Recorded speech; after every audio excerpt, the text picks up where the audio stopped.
15 kilometre લાંબુ છે. આ બચારા અહીંયા જશે ક્યારે પહોંચશે? અમને બપોર પડી જશે ભરૂચ કરતા જતા. આ 4-વ્હીલર આમ મૂકી દેતા હોય કે આમાં સ્કૂલ બસ ઘૂસી હોય તો ભરૂચની સ્કૂલ બસ કોલેજ બસ આ જાય પેલી એ જ ના કોલેજની બસો બધા ક્યારે મેળ પડશે?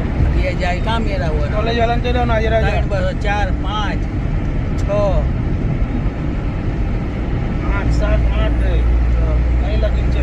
અહીં સુધી ટ્રાફિક છે કે ક્યાં જવાના એ